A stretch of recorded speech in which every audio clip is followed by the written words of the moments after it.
When we open Instagram, we don't expect to see raw, untouched photos straight out of camera, do we?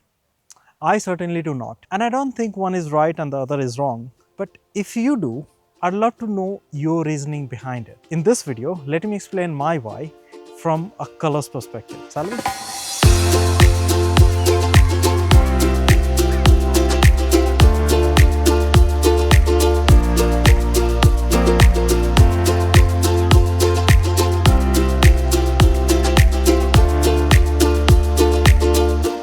I remember this one event. The event itself isn't important, but everybody was having a great time. And one of my friend, a solid photographer back then, he brought his Nikon D3500 and he would let me use his camera because he knew I had some ideas on how to handle these cameras. After the event, I went up to him and asked for the raw photos so I could edit them and share it with everyone. At the time, I was really into editing and excited to put my touch on those photos. I went up to him and said something like, "Hey, can I have all the photos? I'll do my version of edits and we can share them together with everyone." To that, he paused for a moment and said, slightly hesitant, "I'd love to edit them myself. Can I just share the raw photos that you took instead?" Why would someone want to edit the picture? Isn't the picture that comes straight out of camera in its untouched state the proof of originality that conveys what was real in that instant of time?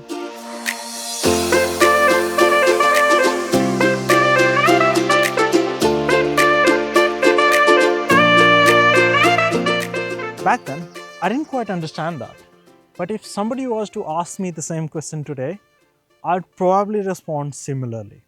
And I kind of explained why I wouldn't share an unedited photos in my last video. I'll link that up in the cards if you want to check that out later. But to summarize that quickly, I strongly believe that photos are deeply personal. Photos are more than mere pixels. Those are moments that are captured. That's the snapshot of emotional connection between a photographer and the subject in that instant of time. I read this quote a long time ago and it took me a while to figure out who the writer was. It goes something like, "This is what I like about photographs. They're proof that once, even for just a heartbeat, everything was perfect." But setting philosophy aside for a bit, cameras, just like any other tool, is a lifeless dumb machine. It is made for a certain job and it does that, just that, rather very well. If the photos straight out of camera does the trick for you, that's good for you. But for the most, that's probably not the case. Here's the thing, digital cameras don't see exactly like our eyes do. They capture light using RGB, red, green, and blue pixels. And therefore, every camera manufacturer has got their own slightly different way of tuning camera sensors for various reasons. Depending on which camera you're using to take your pictures, the pictures that come straight out of the camera will be slightly different from what your eyes saw in the field. Sometimes, even two cameras from same manufacturer may take pictures that will appear slightly different. Often, pictures coming straight out of the camera may look very flat and have boring colors. Or even, the composition itself may have distracting colors that are distracting the viewer from paying attention to the main subject of the image. Or you might want to reimagine the scene in the atmosphere that might not even be possible in real life, or it could be too difficult to produce. Sorry, we got distracted by a fox for a minute. So hopefully I've given you compelling enough reason as why you might want to edit your photos yourself. So the next obvious question to ask would be how? Well, we are not going to jump straight into photo editing tutorial just yet. Let's talk a little bit more about editing process itself. And since we are starting to lose light now, we will head back into my room to shoot the rest of the video. So those photos that you see on social media has often been through a series of post-processing steps layered on top of each other. Those stages can be grouped as color correction and color grading. Let me explain. Color correction. This is the first step. It's not about making the image look cool, rather, it's about bringing the colors closer to reality, making the colors look natural or true to life. This step usually involves adjusting exposure to adjust how bright or dark the scene felt, setting white balance so whites actually look white and it does not have any yellowish or bluish cast to it, fixing the lens distortions, vignetting, or removing any color fringing you may have, and applying any crops or straightening the image so the verticals and horizontals are right. Think of this as technical cleanup stage. If you are taking the picture for news, documentary, or science, this is where often you will stop. Notice the pictures from National Geographic Channel, for example, or Discovery Channel, for example. Those are often corrected to true to life colors on purpose. And I wanted to put this caveat out there. These colors are corrected using highly calibrated monitors. However, often the TV screen or smartphone that we see these pictures on may cause the colors to be slightly off. This depends on how calibrated or color accurate those screens are in the first place. Okay, so up next is color grading. This is where you add life or emotion to the image, kind of. Let's say you're watching Harry Potter movie or Joker or any of those fantasy ones. The colors in those movies barely look accurate, but they feel right. Does that mean I, with barely 2 likes on my video, am trying to tell you that these multi-billion-dollar movie production houses don't know how to fix their colors? That'd be absurd. No, that's color grading in action. The colors are skewed on purpose to invoke certain mood, feeling, emotion, and most importantly, to tell a story. And although I'm pulling references from movies, most of these color grading concepts apply equally to both videography and photography.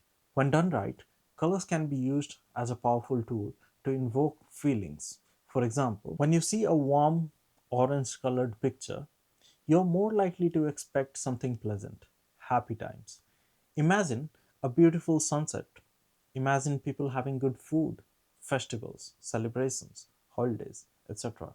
On the other hand, when you see a picture with blue color cast to it, you're more likely to think of something sad and unpleasant. You anticipate something wrong has happened or is about to happen. Think of funeral, rainy days, horror, something scary, accidents. Have you ever seen a wedding photo with a bluish color cast to it? That just feels like misfit, isn't it? How about that one? That feels right. If you are still with me, let's get a little bit more technical about colors then. There are three key terms: hue, saturation, and value. And all of them affects the color in the image. Hue, for example, represents the true individual colors as we know it. So when you need to change a color, or should I say shift one color towards another, that's when you need to change the hue in the picture. Saturation, on the other hand, represents the depth of the color. So when you need to change the amount of a particular color or all of the colors, that's when you'll change the saturation of either one color or all of them. And when you bring the saturation of all the colors to zero, that's when the photo becomes black and white. There's no color left in the image. The last one is value. That represents the luminance of a particular color, the lightness or darkness of that color. Notice the sky getting brighter or darker as I change the luminance value of the color blue. I use Adobe Lightroom to edit my photos, but you'll find these settings in pretty much any photo editing software. As I mentioned earlier, this video is not a photo editing tutorial. What I'm trying to convey is color grading is not just about making your photo look pretty. It is about reinforcing the story you want to tell with your photos. Like I said before, color grading is where you add life to the picture. This is where photography becomes emotional, subjective, personal. You're not just correcting what camera couldn't do. You're choosing how the viewer feels when they see your photos. With that said, let me leave you with few quick examples. Imagine a desaturated high contrast look with a hint of cyan in the shadows and orange in the highlights. That's gritty cinematic look, perfect for street photography. A dark, cool toned image with low saturation. That invokes curiosity and mystery, like there is something more to uncover here. A high saturation punchy look with vibrant reds and blues. That's for excitement. Think of festivals, celebrations, travel, holidays, etc.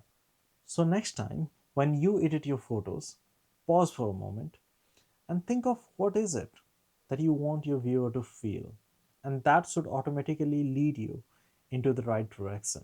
Just remember that there is a human psychology associated with every color.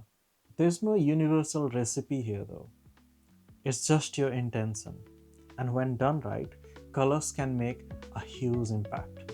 Alright, that's been it. If you have made it this far in the video, I can't really thank you enough. To further support this channel, please like, share, and subscribe. And I hope to see you in the next one. And don't forget to leave a comment for a free wallpaper, or just let me know what you think of this video.